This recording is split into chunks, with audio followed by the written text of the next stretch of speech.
beau sujet. Et sincèrement, l'UMR, elle n'a pas attendu ces moments difficiles pour traiter ce sujet. Je me rappelle que je l'ai traité à plusieurs reprises, d'une façon ou d'une autre. Mais il y a 5 ans, je me rappelle en 2010, on a fait une formation sur la fraternité humaine en islam. Et c'était vraiment dans des moments où tout va bien, entre guillemets. C'est-à-dire qu'il n'y avait pas d'événement particulier. Seulement, je vais prononcer quelques mots que je vais répéter pour que vous détectez exactement de quoi je parle. Quand je dis Allah, c'est Dieu. Quand je parle du prophète Muhammad, je dis sallallahu alayhi wa sallam, c'est-à-dire paix et bénédiction sur lui. Si vous me voyez seulement répéter ces termes pour que vous soyez familier un peu avec ce qu'on dit. L'histoire, aujourd'hui, je me permets de parler avec vous, pas en tant que président de l'UMR. Là, je suis le conférencier, Bachar El-Sayadi, qui va traiter la question sous un angle théologique. C'est-à-dire, on ne va pas parler dans le sens donner des idées ou penser ou réfléchir, ce n'est pas ça l'idée. Il y a un extrémisme malheureusement qui existe. Nous, en tant qu'Union des musulmans de Rouen, on a organisé une conférence, un jeudi de savoir, celui d'avant, qui était, je pense, le mois de novembre, sur le djihad en islam. Il y en a pas mal parmi vous qui ont participé, où on a exposé un peu sur le plan théologique l'affaire. Sur le plan théologique, j'ai exposé l'affaire, le terme d'où il vient, qu'est-ce que ça veut dire, qu'est-ce qui est accepté, qu'est-ce qui n'est pas accepté, quelle est la place de ce terme, etc. etc. Et là, aujourd'hui, pareil, avant que je vous expose la fraternité humaine en islam, qui est quand même un sujet, pas un sujet de pensée, mais c'est un sujet théologique. C'est sous cet angle que je vais le traiter. Pourquoi? Parce que l'extrémisme, ce que j'ai dit à Paris-Normandie, ce qui est apparu ce matin, l'extrémisme, il a des raisons. Parmi les raisons de l'extrémisme, c'est la bêtise politique. Parfois, il y en a des discours politiques qui peuvent conduire quelqu'un à s'extrémiser. S'il trouve des discours extrêmes, il peut s'extrémiser dans un autre sens. L'injustice sociale, elle peut conduire quelqu'un à être dans un délire total. Le chômage, ça peut pousser quelqu'un, s'il n'a pas les moyens, etc., à s'extrémiser dans un sens ou dans un autre. Extrémisme religieux, dans n'importe quelle religion, ou extrémisme politique, ou extrémisme idéologique. Mais une des raisons de l'extrémisme, c'est une mauvaise compréhension de la religion. C'est sur cette raison que je vais m'attarder aujourd'hui. Sur cette raison. La raison de la valeur religieuse, de la place de la fraternité humaine dans notre religion qui est l'islam. Je ne vais pas traiter les autres raisons qui sont des raisons politiques, idéologiques, économiques, etc. Mais il faut éclaircir cette question parce que si on éclaircit cette question sur le plan dogmatique, théologique, quelle est la place de la fraternité humaine? Est-ce que ce terme déjà il a une valeur? Est-ce que la fraternité elle est seulement religieuse? C'est-à-dire que moi quand je dis mon frère, c'est-à-dire que c'est seulement mon frère musulman, entre guillemets parce que je suis de confession musulmane. Est-ce que je peux dire à un chrétien ou à un juif ou à un athée ou à un n'importe qui qu'il est mon frère? Sous quel angle? Sur le plan dogmatique. Quel est le but de la religion? Quelle est la place du vivre ensemble? Et moi je vous le dis avec toute franchise et tout amour, que le vivre ensemble, il existe dans le fondement de l'islam. C'est pas aujourd'hui où on apprend le vivre ensemble. Par exemple, nous on est dans le dialogue interreligieux avec nos amis chrétiens, etc. Depuis des années et des années, on n'a pas attendu des événements dramatiques pour aller appeler, allez on va se réunir pour discuter. Ce n'est pas ça. Ce n'est pas ça. Parce qu'un musulman, quand il creuse bien dans sa religion, il trouve des choses. Il trouve des choses dans sa religion. Quelques concepts. Un premier.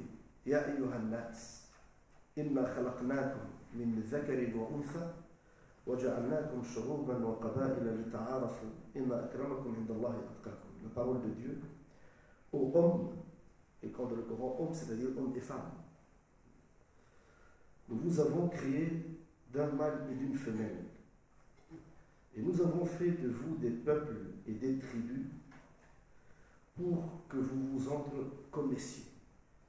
C'est un sujet, c'est un verset d'une question principale dans notre religion, qui est le vivre ensemble. Dieu a créé les gens différents. C'est une vérité. Dieu a voulu que les gens prônent des idées différentes. Ils ont des langues différentes. Ils ont des tribus multiples. Ils sont de couleurs de peau différentes. Dieu a voulu ça. C'est une volonté de Dieu. Un deuxième verset encore plus clair. وَلَوْ شَاءَ رَبُّكَ لَآمَنَ مَنْ فِي الْأَرْضِ جَمِيعًا. Si Dieu avait voulu, il aurait pu faire que tous les gens soient croyants. C'est simple. Nous, les musulmans, on croit que Dieu est tout puissant. Il peut tout faire. Certes, par exemple, dans notre religion, les anges, ils sont tous croyants. Ils ne font pas des bêtises. Parce que les anges, Dieu les a créés comme ça. Et ils ne sont pas responsables le jour dernier. Ils ne seront pas jugés. Pourquoi? Parce que ce sont des robots, des automates qui ont été formatés d'une façon. Ils ne peuvent pas faire des bêtises. Ils ne peuvent pas ne pas croire. Et pour cela qu'ils ne seront pas jugés le jour dernier. Ce sont des serviteurs, des gens dans le paradis, etc. Ils ont un rôle à jouer. Les êtres humains, c'est différent. Comme dit l'imam al-Qurtubi, un grand théologien exégète, concernant ce verset, que si Dieu avait voulu, il aurait pu faire d'une sorte que tous les gens soient croyants. Il a dit une phrase, et là ça fait plusieurs centaines d'années, pour vous donner une idée, que dans notre religion, ces concepts, ce ne sont pas des concepts actuels pour dire que, écoutez-nous, nous les musulmans, notre religion, elle va bien avec les valeurs de la République. Mais ça, ce n'est pas quelque chose qu'on veut vendre et qu'on invente actuellement. Il y a des éléments qui étaient dits il y a des centaines et des centaines d'années, il y a plus de 1000 ans. Quand l'imam al-Qurtubi a parlé de ce verset, qu'est-ce qu'il a dit? Il a dit Dieu a voulu que l'homme soit libre. Dieu, le terme libre, al-hurriya, c'est l'imam al-Qurtubi qui a utilisé. Il a dit Dieu a voulu que l'homme soit libre. Et regardez la conception philosophique magnifique de l'imam al-Qurtubi. Il a dit s'il n'est pas libre, il ne peut pas être jugé. Il ne peut pas être jugé par qui? Par Dieu. Mais je parle l'homme qui l'est jugé. Il ne peut pas être jugé par Dieu s'il n'est pas libre. Il a dit donc il a le choix. Donc il peut croire, il peut ne pas croire. Il a le choix. Et puisqu'il a le choix, il est libre à 100%. Et puisqu'il est libre, il assume devant Dieu le jour dernier, parce que les religions monothéistes, toutes les religions monothéistes croient, il y a des concepts identiques sur certains points. Par exemple, la notion de la vie du bas, de la vie de l'au-delà, de la notion du bien, du mal, des valeurs. Toutes ces notions, ce sont des notions partagées par les religions monothéistes. Les religions monothéistes, les trois religions monothéistes, l'islam, le christianisme, le judaïsme, reconnaissent le jugement du jour dernier par Dieu, l'enfer, le paradis, etc. Bienvenue Michael, merci, le rabbin de Rouen qui est avec nous, ça me fait plaisir. Désolé pour le retard. Pas de problème. Donc les trois religions monothéistes, ils reconnaissent ces concepts. Et il y a un verset dans la sourate, la caverne, là ça va encore plus loin. Man sha'a falyu'min wa man sha'a falyakfur. C'est vraiment là une parole qui va très loin dans la liberté humaine. Celui qui veut croire, qu'il croit. Celui qui ne veut pas croire, qu'il ne croit pas. Donc une liberté, l'islam, à travers des textes coraniques sans équivoque, a reconnu le droit à croire ou à ne pas croire. Et ce sont des concepts qui font partie des bases de notre religion. Jamais l'islam ne permet qu'on oblige quelqu'un à croire à quelque chose.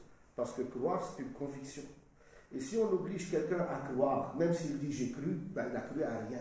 Parce que la croyance, c'est une conviction. C'est une conviction interne, dans le cœur, dans la tête. Et c'est pour cela, c'est un acte libre, c'est un acte de liberté et de conviction. Tout ça, ce sont des petits versets que je vous donne pour creuser un peu la question de la fraternité humaine en islam. Et puis il y a un verset qui est magnifique. وَلَقَدْ كَرَّمْنَا بَنِي آدَمَ. On a valorisé l'homme, la descendance d'Adam. Dieu a valorisé la descendance d'Adam. Tout ce qu'on vient d'Adam. Et Dieu, il a donné de la valeur à la race humaine. C'est Dieu qui a voulu que les choses soient comme ça. Après, certes, il y a la bêtise humaine. Certes. Certes, il y a des croyants, il y a des non-croyants. Certes, il y a les bons, il y a les mauvais. Mais qui juge?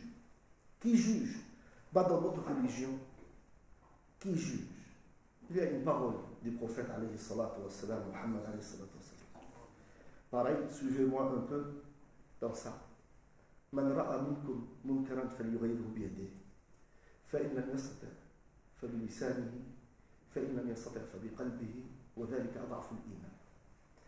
Le prophète alayhi salatu wa salam nous a appris quelque chose qui est magnifique. Il nous a dit, si quelqu'un voit quelque chose qui ne va pas, un égarement, une bêtise, des choses qui ne vont pas, qui ne sont pas conformes à nos valeurs, à notre religion, à notre vision, etc. Qu'est-ce qu'on fait? La première partie de la parole prophétique, il dit, si tu peux changer avec la main, change avec la main. Si tu ne peux pas, change avec la parole. Et si tu ne peux pas, tu changes avec ton cœur. C'est-à-dire à l'intérieur, tu te gênes. Cette parole, qui est quand même une base pour voir quelle est l'attitude du musulman vis-à-vis de ce qui ne va pas, bah, il y en a des gens qui ont compris dans un autre sens, qui ont compris cette parole du prophète dans un autre sens, d'où l'importance de traiter l'affaire sous un axe dogmatique. Il y a des gens qui ont dit, des gens qui comprennent ces textes d'une façon qui est très littéraliste ou très mauvaise, ils disent donc si quelque chose ne va pas, donc moi j'agis. Qu'est-ce que ça veut dire j'agis? Par la violence ou par la force, etc. Parce que, comprenez-moi, mes sœurs et mes frères, les fous qui agissent au nom de l'islam ou de n'importe quelle religion, mais là, je traite le sujet en tant que musulman. Les gens qui agissent au nom de l'islam, ils ont des preuves entre guillemets, c'est-à-dire, ils peuvent vous donner, il peut tuer quelqu'un, il peut te donner un texte religieux du Coran ou une parole du prophète, que pourquoi lui il a tué quelqu'un, ou pourquoi lui il vole, ou pourquoi lui il triche, ou pourquoi lui il ne respecte pas la loi. Il peut te donner des preuves juridiques du Coran ou des preuves des paroles du prophète, mais ça, ce sont des preuves bidons, entre guillemets, excusez-moi pour le terme, parce que ce sont des preuves utilisées hors contexte. Ce n'est pas ça le sens, ni le contexte, ni la façon. Par exemple, ce hadith-là, cette parole du prophète, quand elle était expliquée et traduite, c'est quoi la traduction des théologiens et des linguistes? Ils ont dit, quand tu vois quelque chose qui ne va pas, tu agis à ton échelle. C'est-à-dire, il dit, qui juge les gens? C'est Dieu qui juge les gens. Pour nous, les musulmans, on considère que c'est Dieu qui juge les gens. Pourquoi? Parce que le jugement des gens, ce n'est pas sur un acte apparent, il y a l'intention derrière, il y a le cœur derrière, etc. Donc c'est Dieu qui connaît l'intérieur des cœurs des gens. C'est pour cela que nous, on ne sait pas qui va aller à l'enfer, au paradis, etc. On ne sait pas. C'est Dieu qui le sait. Parce qu'on ne sait pas qu'est-ce qu'il y a à l'intérieur du cœur de la personne, qu'est-ce qu'il a comme bonté, qu'est-ce qu'il a comme croyance, qu'est-ce qu'il y a comme non-croyance, etc. Donc le jugement final et définitif, c'est Dieu. Mais sur la terre, est-ce qu'on peut juger? Et qui juge? Est-ce qu'on peut punir? Qui punit? Est-ce qu'on peut récompenser? Qui récompense? Ce hadith, il résume tout. Cette parole du prophète résume tout. Celui qui peut changer avec la main, pareil, c'est l'imam al-Qurtubi, qu'est-ce qu'il dit? Il dit c'est celui qui est dans son rôle, par exemple le pouvoir politique. Le pouvoir. S'il y a une bêtise, s'il y a un non-respect de la loi, ben, il y a un pouvoir qui punit. Il y a des lois qui régissent. Là, on peut juger des gens, pas nous, la loi, le pouvoir, les gens qui gèrent le pays. C'est lui qui peut juger avec la main, dans le sens main, c'est-à-dire punir, mettre en prison ou récompenser. Vous voyez ce que je veux dire?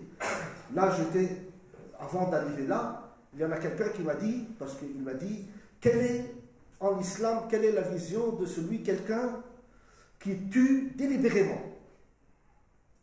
C'est comme s'il m'attend de moi que je lui dis, il faut le tuer. Je lui dis, pour tout affaire, dogmatiquement dans notre religion, pour toute affaire, déjà, il faut que les conditions soient réunies pour voir pourquoi il a tué, qu'est-ce qu'il a tué, comment il a tué, et déjà, la réponse la plus importante, qui le punit. Qui le punit. Parce que je vous donne une idée. Admettez qu'on dit que celui qui tue, il va être tué. Et puis chaque musulman, il applique cette règle, ou chaque être humain, il applique cette règle. Ben, les gens, ils vont s'entretuer. Et c'est pour cela que Dieu, il a voulu que toujours, que dans les cités, dans les villes, etc., qu'il y ait un pouvoir juste qui gère. Même Ibn Taymiyyah, un des savants, il dit « Inna Allah yansuru ad-dawlat al-kafirat al-adila wa la yansuru ad-dawlat al-muslimat al-zalima » Il y a une parole d'un imam qui parlait de ça. Il a dit la place du pouvoir juste. Il a dit même Dieu, il va protéger et aider un pouvoir mécréant, juste. C'est-à-dire s'il y a un pouvoir politique, il ne croit à rien, mais il est juste. Il dit Dieu aide ça. Et Dieu, il ne va pas aider un pouvoir musulman s'il est injuste. Il est musulman de confession musulmane, il est injuste, il ne prend pas les valeurs de justice. Que Dieu, il aide les mécréants, les non-croyants qui ne croient à rien, mais qui ont des valeurs justes, parce qu'ils pratiquent ça dans le pouvoir, et il ne va pas aider un État musulman qui n'a pas des valeurs justes, qui défend. Donc là, avec la main, c'est le pouvoir. Et avec la langue, avec la parole, voilà, c'est les intellectuels, les savants, les penseurs. Eux, ils ont quelque chose à dire. Quand il y a quelque chose qui ne va pas, ben, il faut dire. Il y a des savants, il y a des théologiens, il y a des intellectuels, il y a des artistes, il y a des journalistes, chacun dans sa spécialité. Il peut dire, ça ne va pas. Il ne va pas agir avec la main, ce n'est pas sa place. Il va dire. Et après, la troisième catégorie, et c'est la catégorie la plus large, c'est celui qui n'est pas ni dans le pouvoir, ni dans la question où il est spécialiste du sujet. Ben lui, dans son cœur, il dit, je ne suis pas d'accord, point. Je ne suis pas d'accord, point. C'est ça la vision de ce hadith-là, l'attitude islamique, un peu, de l'islam vis-à-vis de ce qui ne va pas. Mettez ça dans la tête. Et il y a une deuxième idée, avant de rentrer dans le fond du sujet. Ça ne sera pas long, parce que ces idées, s'ils sont compris, après on va ouvrir le débat à la fin. Ce n'est pas long. La deuxième idée, on ne prend jamais un texte religieux sans voir comment le prophète et les compagnons ils l'ont vécu. Hein? J'ai eu un débat avec quelqu'un qui a voulu me vendre qu'il y a des textes dans le Coran ou des textes prophétiques qui prônent la haine. Qui prônent la haine. C'est-à-dire que le musulman, pour qu'il soit un bon musulman, il doit détester les gens qui ne croient pas comme lui. Il balançait des textes coraniques ou des paroles prophétiques. Il les accomplit à sa façon, ce n'est pas vrai. Mais la meilleure façon de couper court, c'est de lui dire que le prophète lui-même aimait beaucoup de non-musulmans. Aimait beaucoup de non-musulmans. Même il y en a un verset dans le Coran où Dieu il disait aux compagnons, Ha antum tuhibbunahum. Il parlait, Dieu dans le Coran, que vous aimez bien. Et c'était les Juifs à l'époque qui étaient à la Médine, il y a 3 grandes tribus. Et Dieu il a dit dans le Coran que vous les aimez. Vous avez des liens avec eux. il y a des affinités, vous avez travaillé dans des marchés ensemble, il y a eu tellement de choses dans l'ère pré-islamique ensemble, il y a des affinités qui se sont créées. Les musulmans, il peut aimer un non-musulman facilement. Il y a de l'estime, il y a des affinités, etc. C'est une leçon que j'ai donnée à la mosquée de Rouen. Il n'y a pas, avant les fêtes de Noël, où je dis qu'un musulman il peut aimer des non-musulmans. Même s'il ne partage pas avec eux des idées. Il y a une preuve formelle dans le Coran que l'islam, il permet à un musulman de se marier avec une juive ou une chrétienne. On salue l'arrivée d'Yvon Robert, le maire de Rouen, bienvenue parmi nous. Donc si quelqu'un il peut se marier avec une juive ou une chrétienne, le musulman, un bon musulman, il peut se marier avec une juive ou une chrétienne, et elle peut rester juive et chrétienne, sans changer de religion. Après, il y a un débat, les enfants, etc. Mais théologiquement parlant, il y a quasiment unanimité. Très peu de savants ont dit le contraire. Il y a plus de 95% des savants, sur des textes coraniques, qu'un musulman il peut se marier avec une chrétienne ou une juive, et elle garde sa religion, elle ne change pas de religion. Et Dieu nous a dit dans le Coran, en parlant des rapports de mariage, c'est-à-dire, Dieu nous parle du mariage, que l'époux et l'épouse, c'est chacun, c'est un vêtement pour l'autre. Mais regardez l'affinité, regardez le lien fusionnel, ce lien fusionnel qui peut exister avec un musulman et un non-musulman. Il n'est pas limité au mariage. Il n'est pas limité au mariage. Le prophète, il avait des liens d'intimité majeure avec des gens non musulmans, qui n'étaient pas de confession musulmane. Son oncle, d'autres personnes, et les exemples sont nombreux. Pour vous dire que le vécu du prophète et des compagnons de la révélation, c'est ça qui casse les textes. Les textes dont certains extrémistes ou intégristes utilisent pour semer la haine ou défendre la violence, ou dire tout court que la fraternité humaine n'existe pas. Comme musulman, c'est seulement la fraternité religieuse qui existe. C'est faux. C'est faux. Dieu, il a créé les hommes et les femmes d'Adam. On vient tous d'Adam. Donc, historiquement, c'est un fait historique qu'on est tous frères de sang. Qu'on est tous des frères de sang, on vient du même individu. Dans ta famille, moi je vous le dis, que tu sois musulman ou pas musulman, dans ta famille, s'il y en a ton frère de sang, qui dérape, il reste ton frère ou non? Ou même s'il s'éloigne de la religion complètement, il reste ton frère de sang. Le degré de fraternité, il est différent, bien évidemment. Mais Dieu, lui-même, il a utilisé dans le Coran le terme fraternité pour parler de la fraternité non religieuse. وَإِلَى عَادٍ أَخَاهُمْ هُودًا وَإِلَى مَدْيَنَ أَخَاهُمْ شُعَيْبًا وَإِلَى ثَمُودَ أَخَاهُمْ صَالِحًا. Quand Dieu nous parlait des prophètes dans le Coran, chaque fois, qu'est-ce qu'il nous dit? Il nous dit, et à tel peuple, on a envoyé leur frère, tel prophète. Comment ça, leur frère? Parce qu'ils faisaient partie de la même tribu, de la même famille.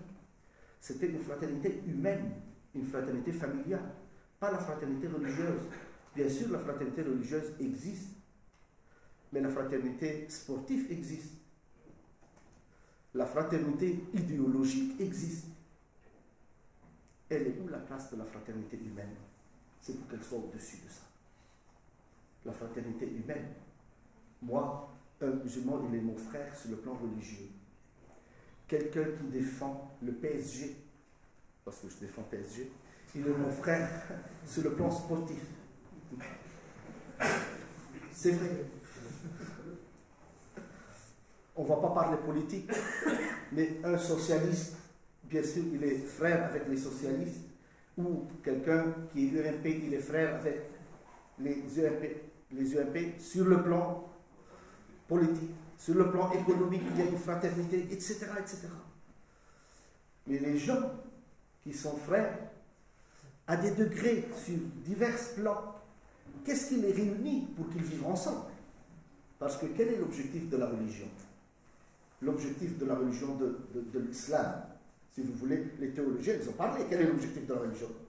Parce qu'il y a certains qui pensent que l'objectif de la religion, c'est que Dieu, il a voulu que les gens soient dans la contrainte. Et ce Dieu méchant, il a voulu que les gens soient toujours dans la difficulté. Chez nous, c'est non. En tant que musulmans, non, ce n'est pas ça. Tous les grands théologiens qui ont parlé de la question quels sont les objectifs de la religion, ils ont dit c'est-à-dire l'objectif, c'est que les intérêts des gens soient exécutés, soient faits. C'est-à-dire pour que les gens vivent bien. C'est ça l'intérêt du message de la religion. Et dans cela, Dieu, c'est ce que je vais traiter dans le prêche de vendredi, il a dit concernant Muhammad sallallahu alayhi wa sallam, le prophète Muhammad, وَمَا أَرْسَلْنَاكَ إِلَّا رَحْمَةً لِلْعَالَمِينَ, et on t'a envoyé une miséricorde pour l'humanité, pas pour les musulmans, pas pour les musulmans, pour l'humanité. Cet islam qui est une miséricorde pour l'humanité, bah certes, comme je vous ai dit au début, c'est impossible que cette religion prenne la haine, prenne la violence, prenne l'assassinat, prenne l'injustice. C'est impossible. Ça, c'est impossible. C'est contre les textes de la religion, c'est contre la pratique religieuse et c'est contre même la vie du prophète et des compagnons. Parce que la religion, elle est là pour assurer le bien des gens, assurer les intérêts des gens, pour que les gens vivent tranquilles, vivent ensemble. Le premier verset que je vous ai cité, que Dieu a voulu que les gens soient différents. C'est une volonté divine. Dieu a voulu que les gens soient de couleurs différentes, de langues différentes, et c'est lui qui va les juger le jour dernier. Et le verset vraiment le plus fort que j'ai aimé dans le Coran, l'un des versets les plus forts, celui qui veut croire, qu'il croit, celui qui ne veut pas croire, qu'il ne croit pas. Le prophète, quand il est arrivé à la Médine, les 10 premières années, on ne va pas parler des 10 premières années, le prophète il a vécu 23 ans en tant que prophète. Il a eu la révélation à 40 ans, il a vécu 23 ans. 10 ans à la Mecque, 13 ans à la Médine. Ou l'inverse, pardon, 13 ans à la Mecque, 10 ans à la Médine. À la Mecque, c'était la période vraiment où les musulmans étaient terrorisés, assassinés, tués injustement, tout ce que vous voulez, à la Mecque. Et au début, il y a eu même une interdiction religieuse qu'ils se défendent. C'est-à-dire, tu es tué et tu te tais. C'était ça au début. Parce que c'était comme ça, ils étaient faibles, etc. Le prophète, il était humilié dans une situation. Il était à Taif, dans le lieu de la Mecque. Il était humilié, on a jeté sur lui des saletés, des pierres, etc. Et il était humilié d'une façon. L'ange Gabriel se présente. Je vais vous raconter cette histoire. C'est une belle histoire. L'ange Gabriel se présente. Qu'est-ce qu'il lui dit? Il dit, je viens de Dieu. Si tu veux, là tout de suite, on écrase les Korachites entre deux montagnes. Et ces Korachites, ils étaient en train de terroriser les musulmans, de tuer les musulmans, d'humilier le prophète. C'est-à-dire, le propos, c'est un propos juste de l'ange Gabriel. Et là, le prophète, qu'est-ce qu'il lui a dit? Il lui a dit non. Il lui a dit, j'espère qu'un jour, il y aura des gens raisonnés qui vont sortir de ces gens. Non, il a refusé la proposition. Il a refusé la proposition. Et ce n'était pas des gens qui ont caricaturé le prophète à l'époque. C'était du sang qui a coulé. C'était des compagnons tués avec leur maman, leur papa, des esclaves qui étaient jetés sous le soleil avec des pierres chaudes sur leur dos. Hein? C'était des criminels qui font ça. C'était des gens qui n'ont pas dessiné le prophète, hein, qui ont fait couler le sang du prophète. Avec des pierres, avec des saletés, avec des déchets sur sa tête jetés. Et il avait la main. Il avait une proposition divine de Dieu. Il a refusé. Il a refusé pourquoi? Parce que Dieu l'a envoyé comme une miséricorde pour l'humanité, pas comme quelqu'un qui répond au mal par le mal. Il n'était pas comme ça le prophète. Et c'est pour cela que nous, on l'aime beaucoup, notre prophète. Ça, c'est vrai. C'est pour cela qu'il y a parfois des gens qui étaient touchés un peu par les caricatures, etc. Et qu'on a dit à ces gens, écoutez, le prophète, lui-même, regardez qu'est-ce qu'il a toléré. Lui-même, il a toléré. Lui-même, il a toléré des assassinats, des choses énormes. Et il avait la main. Il avait la main, il avait une permission divine qui les écrase. Il ne l'a pas fait. Vous avez son niveau de moralité? Vous avez son niveau d'éthique? C'est ça la question. Autre chose concernant le prophète. Une fois, il était avec les compagnons. Il y a tellement d'exemples, on ne peut pas citer tout. Une fois, il était avec ses compagnons, et puis les funérailles d'un juif passent. Il se met debout. Il se met debout par respect. Et quand il lui a posé la question, certains compagnons, il y a eu beaucoup de gens qui viennent d'adhérer à l'islam, qui ne connaissent pas encore les valeurs. Il y a certains qui lui ont dit, c'est un juif, c'est-à-dire que pourquoi tu te mets debout, ce n'est pas un musulman comme toi. Et le prophète, il a dit, c'est une âme. Et là, c'est une histoire très très authentique. Ces histoires, ils font base. C'est la base un peu de notre religion, qui sont racontées peu, malheureusement, par les musulmans, qui sont connues peu par les musulmans, et qui sont racontées encore moins par les prêcheurs ou les imams ou les savants. Ils sont peu racontés et peu connus. Mais c'est la vérité. Donc c'est la période mécoise, c'était la période difficile, etc. La période médinoise, à la Médine, quand les musulmans ils ont fait un État, là ils sont forts, ils ont fait un État, avec une constitution civile. Ibn Hisham, ça fait 14 siècles, ils ont fait une constitution civile. Le prophète il a écrit une constitution civile dans laquelle, parce qu'il y avait qui? À la Médine, il y avait les musulmans et les juifs. Il a dit les musulmans et les juifs sont les citoyens, le terme citoyen, sont les citoyens avec des droits égaux. Sont des citoyens avec des droits égaux, sont une communauté. Et puis, dans la deuxième partie, il a dit que ce sont deux communautés religieuses. Bien sûr que les musulmans et les juifs et les chrétiens, etc., qui étaient dans une même société, c'est une communauté civile, c'est-à-dire face à la loi, nous sommes égaux, ou bien c'est au niveau des religieux, sur le plan religieux, on a nos différences. On a nos différences. Et c'est ce que le prophète il a fait à la Médine.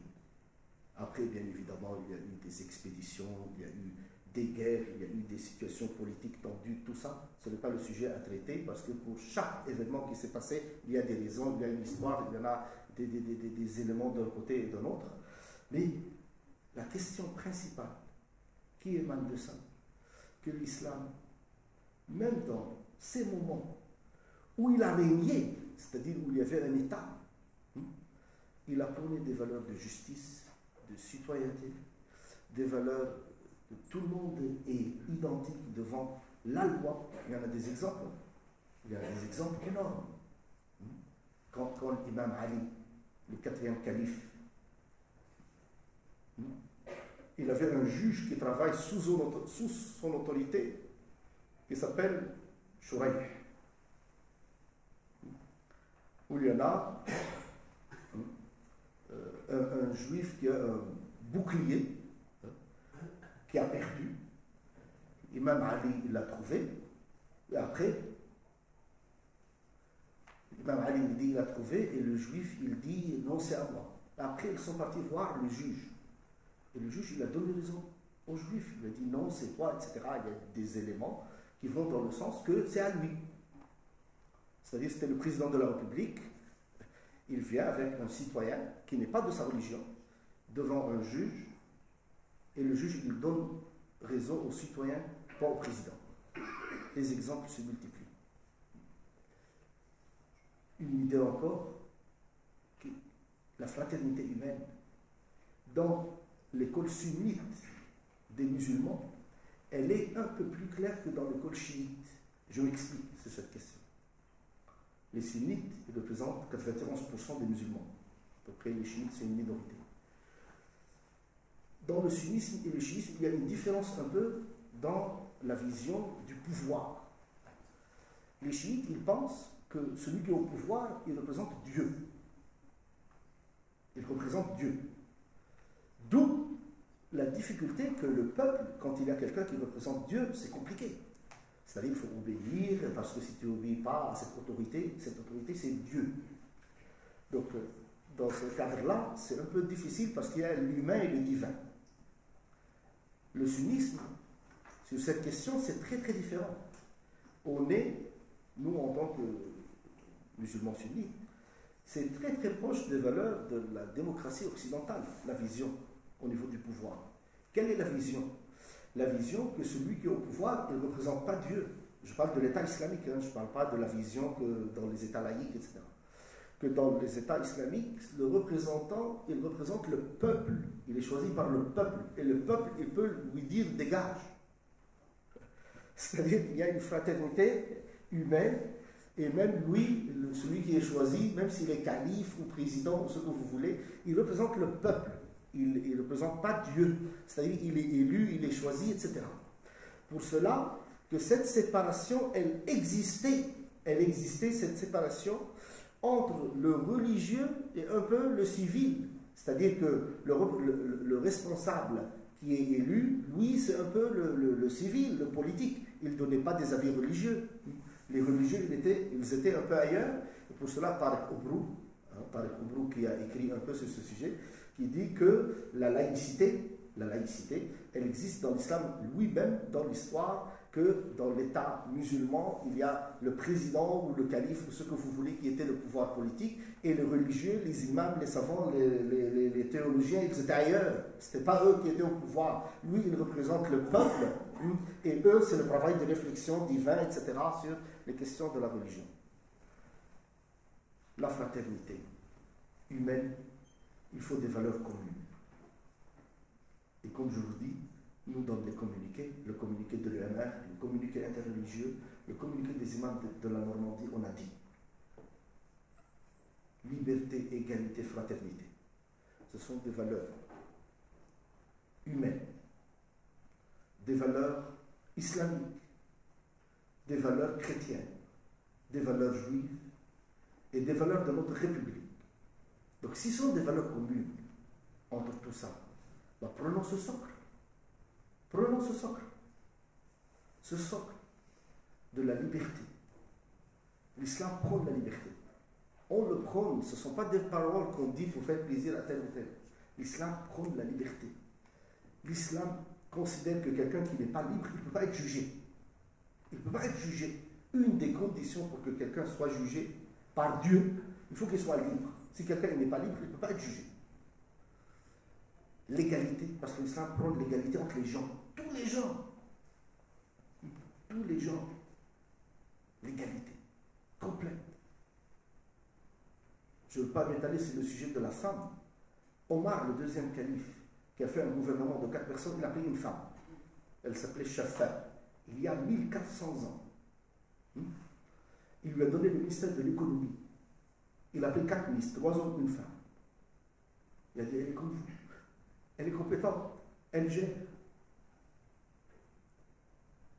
Et la fraternité, ce socle de fraternité humaine que nous sommes en train maintenant de travailler, et je pense que c'est sur ça qu'il faut vraiment avancer, qu'il faut vraiment travailler, qu'il faut vraiment faire des efforts.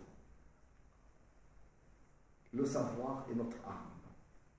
Il faut travailler le côté savoir. Bien sûr, il y a le vivre ensemble avec tout ce que vous voulez.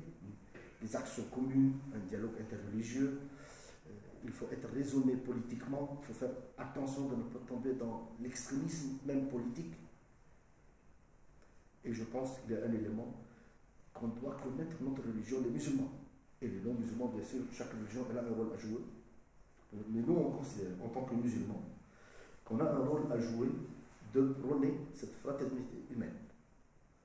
On l'a dit avant, on l'a dit, on le dit aujourd'hui et on va le dire toujours, parce qu'on croit à ça, parce qu'on est convaincu de ça, et parce qu'on considère que c'est une valeur socle de notre religion. Et c'est pour cela, nous, on demande à Dieu, dans ces moments, qu'il préserve la France, qui est notre pays. Et c'est pas là qu'on le dit. Moi, je le disais depuis des années, à la mosquée, quand je fais le prêche, je dis Allahumma ja'al hadha al-balad baladan aminan wa ja'alna fihi min al-aminin. Je dis Dieu, on vous demande que ce pays soit un pays sécurisé. Et qu'on soit dedans sécurisé. Que tout le monde soit dans la sécurité. Pourquoi? Parce que c'est noble, c'est magnifique. Mais il y a un élément. Les musulmans, ils aiment bien que les autres partagent la religion avec eux. On aime bien ça. Et le prophète, alayhi salatu wassalam, Mohammed, je lisais une phrase il y a 2 jours. Qu'est-ce qu'il demandait aux Qurayshites? Il demandait une phrase. Il dit Khallu bayni wa bayna an-nas. Khallu bayni wa bayna an-nas. Il demandait aux Qurayshites une chose qu'on a en France. Qu'on a en France. Il dit laissez-moi parler aux gens. Tout ce qu'il demandait. Laissez-moi parler aux gens. Ben, les musulmans en France, ils peuvent parler aux gens. Et ils doivent défendre leur religion. Pourquoi? Je termine avec ça. Après, on va ouvrir un débat. Je sais qu'il y a certains parmi vous qui sont occupés, etc. Pourquoi on doit défendre notre religion? Parce qu'il y en a un qui m'a vu hier. Il m'a dit on en a marre de se justifier. Oui, si tu ne te justifies pas, ben les gens qui ont tué, ils ont dit Allahu Akbar. C'est-à-dire qu'ils tuent au nom de ta religion. Ben, explique aux gens ta religion. Que ta religion, elle ne reconnaît pas ça. Ta religion, en tant que musulman, elle était salie par des gens. Elle était salie. Il y a des gens qui ont prononcé ta religion pour prôner une violence, pour tuer. Il y a du sang qui a coulé au nom de ta religion. Et toi, tu dis, moi, j'ai rien à voir dedans. Oui, mais ta religion, elle était salie. Qui va la défendre? Il faut dire des choses. Il faut expliquer ce qui est évident parfois, mais il faut le dire. C'est pour cela, moi, ça ne me dérange pas de dire que l'islam, il ne reconnaît pas ça. Ça ne veut pas dire que je me sens coupable. Parce que nous, sur le terrain, on fait ce travail. On n'a pas attendu les événements pour dire que l'islam, il n'accepte pas ça. Ça fait 15 ans à Rouen où on dit l'islam ne reconnaît pas la violence. L'islam ne reconnaît la paix sociale. L'islam ne reconnaît pas la haine. Ça fait 15 ans qu'on répète ça. Ça fait 10 ans qu'on travaille sur ça. Et malgré ça, il y aura la bêtise humaine, on le sait. Hier, aujourd'hui et demain. Puisque Satan existe, puisque Shaitan existe, puisque les diables existent, et la bêtise existera et continuera à exister. Et c'est là le travail qui doit être fait sur le terrain. C'est ça le travail qui doit être fait sur le terrain. C'est pour cela que oui, l'islam est une belle religion.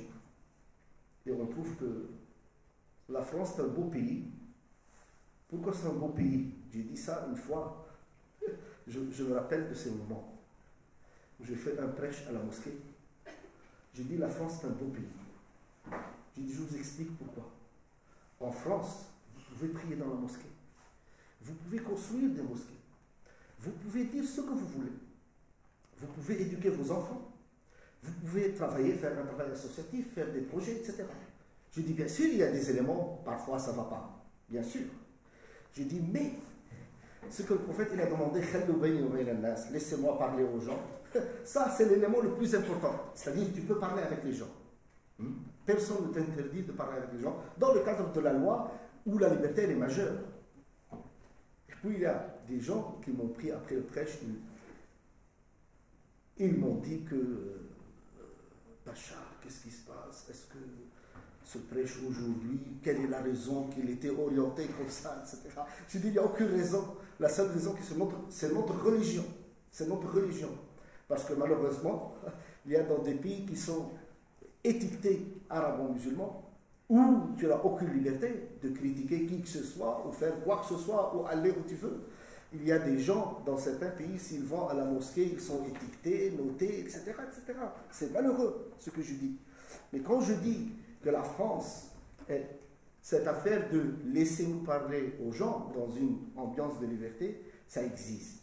La majorité des gens sont des gens raisonnés. Il y a une minorité qui s'extrémise politiquement, religieusement, islam ou en dehors de l'islam, extrême droite, etc. Tout ça, ça existe. Mais la majorité des gens, ce sont des gens raisonnés, qui veulent vivre, qui veulent profiter de la vie, qui veulent être heureux, qui veulent avoir des intérêts. Et je vous dis que dans tous les cas, le droit musulman, il va dans le sens de l'intérêt des gens et d'abolir tout ce qui nuit aux gens. Que Dieu préserve la France. Paix sur vous. Salam alaikum wa rahmatullahi wa barakatuh.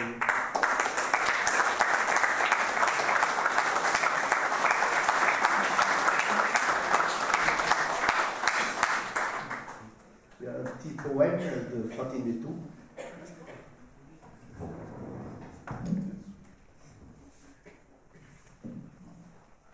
Bonsoir, salam alaikum. Merci que ça pouvait passer ce soir.